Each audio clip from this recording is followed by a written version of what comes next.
Hey there, friends. Today we're going to be talking about drones, Trump's inauguration, and China. First, guys, go check out my friends, Attorneys on Retainer. I've told you guys before, don't trust an insurance company if you do carry a firearm on your side every single day for self-protection. Trust actual attorneys. That's what you get with Attorneys on Retainer. Whenever you call, you do not get Bob from India. You get an actual attorney. And that's a big deal because whenever your future is on the line because you had to draw your self-defense firearm, it's very important you talk to the right person to keep you, hopefully, out of jail. Sign up now with my friends over at Attorneys on Retainer for optimum protection in the unlikely event you have to draw your carry firearm. Use my code FTATF. Again, FTATF is my code, and you will receive $50 off of your individual sign-up fee or $25 off of your family plan sign-up fee. Attorneys on Retainer, check them out. Well, you guys have seen all the hubbub about Trump's inauguration, right? Oh, there's going to be 250,000 people out there. Well, here's a little bit on the preparation, and then there's more to the story. Black grates that you see there behind me in front of the Capitol building, that's just some of the 30 miles of anti-scale fencing, so you can't actually climb over it. That's what anti-scale means. So in addition to the concrete barriers that you're going to see up all around the U.S. Capitol, and as you mentioned earlier today, D.C. Mayor Muriel Bowser, she was joined by federal and city officials, everyone from Secret Service to FBI to U.S. Capitol Police to our local D.C. police officials. And then just like that, boom! Trump moves inauguration inside. Vast majority of ticketed guests can't attend. Well, that's what the wackos on the far left are really excited about. They love the fact that somebody's going to be inconvenienced who voted for Trump. Now, if you go all over Twitter or X, you can check them out. They're bragging, beating their chests, and just totally happy that Trump supporters are not going to be a part of the inauguration. In fact, they're even playing games saying that, oh, when Obama was inaugurated, it was cold too, and Trump's moving inside because he's cold. Let me explain something to you guys, especially you wackos on the far left.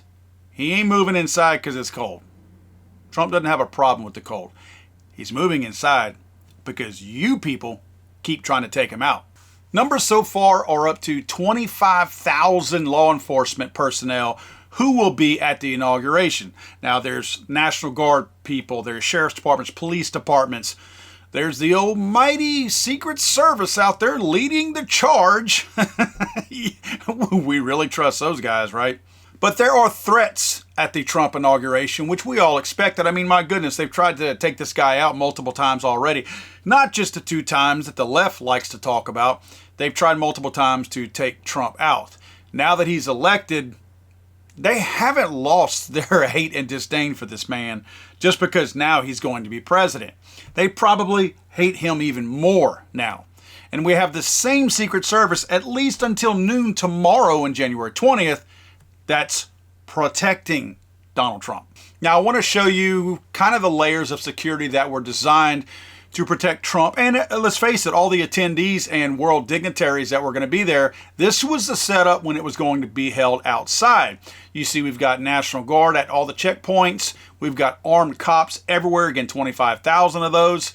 And notice the drones. There's a circle around this entire area where drones were going to be patrolling. Now, it's very important that we talk about these drones. That is something that, remember, Trump was telling us that once he got in office, he was going to spill the beans about the whole New Jersey thing and tell us what all those drones over there were about. So that's kind of an interesting point there.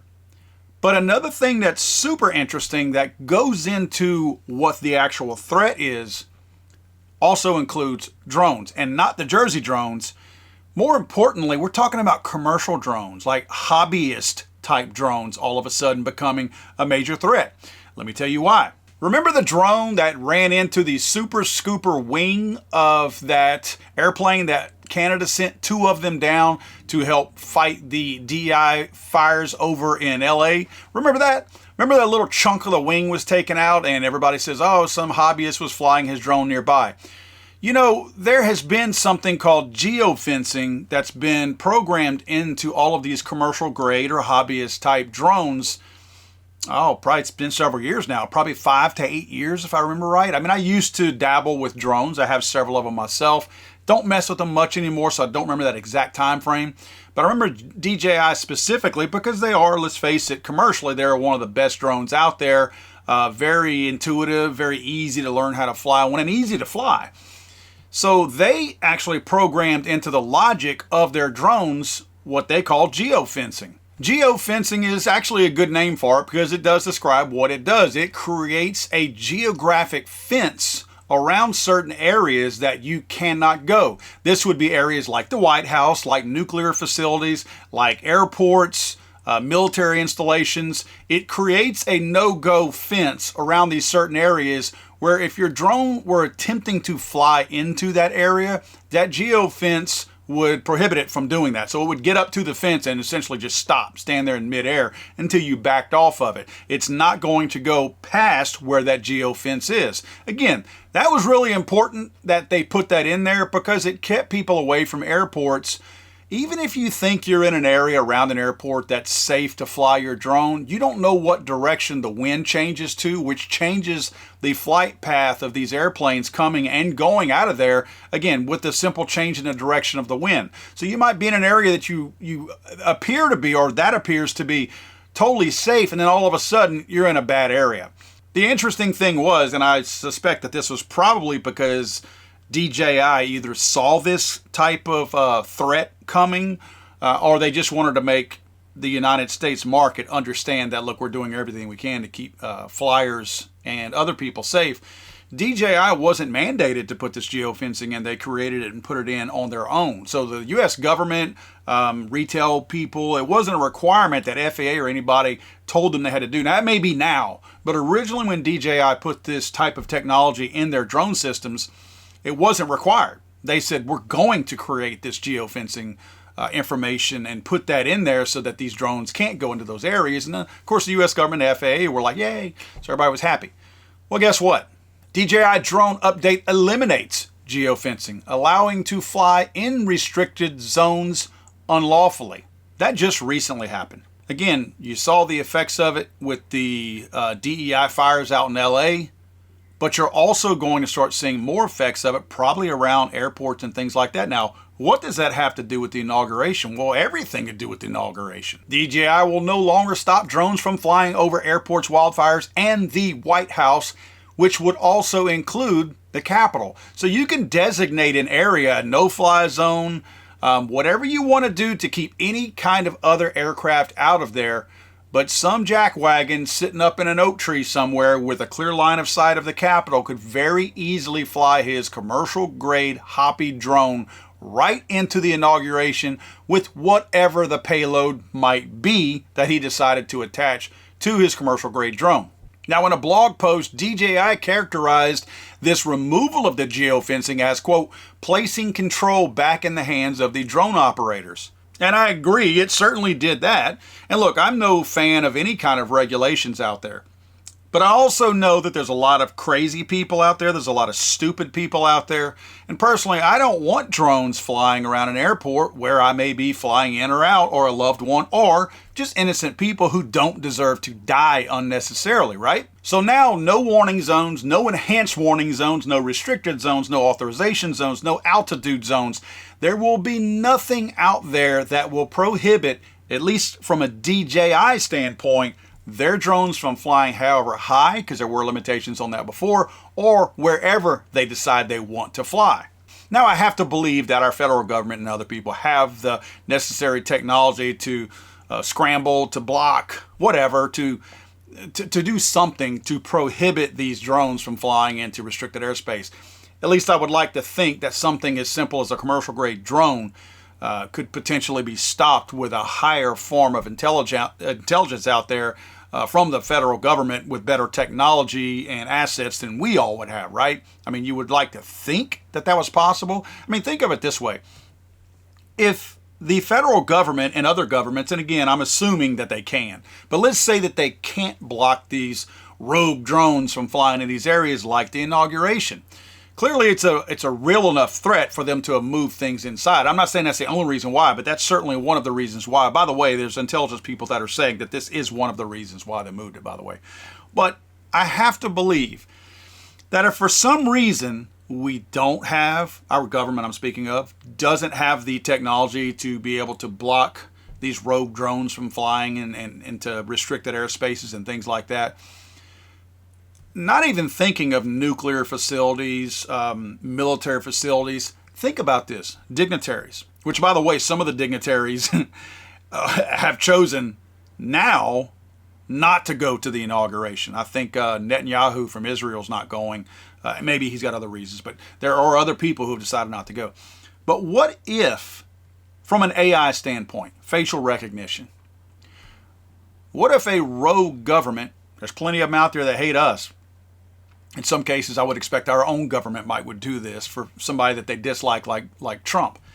If you're able to program AI and facial recognition technology into drones, into the software, into the cameras, because they all have mounted cameras on them, so they all see whenever they're flying, right? They're not just flying. Even if you're flying that drone, it's still seeing something because it's equipped with a camera.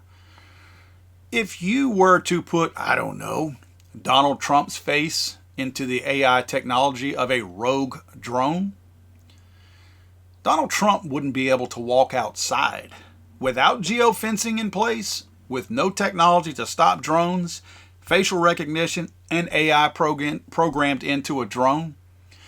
No world leader, no one of any importance, no one anywhere in the world could walk outside without a major threat coming at them. There's a lot of reasons why the inauguration was moved inside. I have to believe that the drone issue is probably a pretty big one. The timing of the geofencing being lifted to where now hobbyist and commercial grade drones can go pretty much anywhere has me a little bit baffled. I don't understand the timing of it. Why now? It seems like China would probably want to be our friend right now, knowing that Trump is not going to be as nice to China as Joe Biden was, and Joe Biden's family, who got rich off of the Chinese Communist Party. The Trump administration is not going to climb in bed with them like the Biden administration did. So you would think this would be a time that China would probably instruct a company like DJI, which is a Chinese company, and you know as well as I do, the CCP controls every single company over there. You would think that maybe China would instruct them, hold off on that geofencing thing. Let's leave it in place for now. Just seems like really odd timing. I also think that until clock strikes noon tomorrow on January 20th, you've still got the Biden Secret Service protecting Donald Trump. They've not done a great job of it in the past. Their track record sucks, to be quite frank with you. So I'm a little bit worried about that. I have to believe that there are probably these evil entities that are still embedded in the federal government that do not want Donald Trump in there. Remember, a lot of people are resigning that did not have to resign. The ATF director resigning, that was not a shock, but he didn't have to resign. In fact, they ran for years with no ATF director. That's not a position that you would expect to typically change. It's not usually a partisan type office, although it has been used as that and weaponized by the wackos on the far left. And a lot of these other administrative type jobs in the federal government, these people are resigning before Trump gets in there. I don't think it's just because they hate Trump. They know that they're going to lose their job. They know the things that they have done to weaponize their positions in the Biden administration are going to come out, and they will be held to account. I was telling my wife earlier, a reason why a lot of these people want to resign before they get fired is for very obvious reasons. They would have protections as citizens or as just little old Americans like me and you. Whereas if they're government employees, there could be repercussions. They could probably be held to account as far as trials, maybe even jail time. But whenever they leave, they're no longer that employee. They're no longer a government person. Now they're just a citizen, a United States citizen, just like you and I.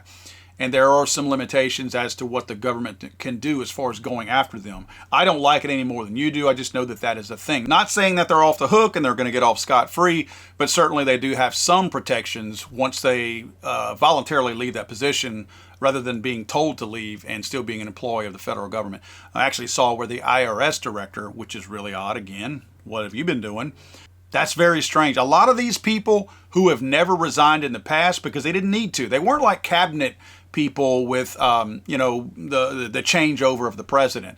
These are jobs that are ongoing jobs in the federal government, and it's not required that, and usually doesn't change places in between different presidents changing hands.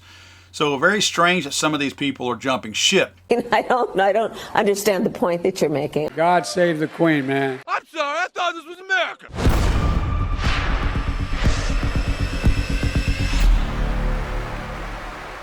It's over.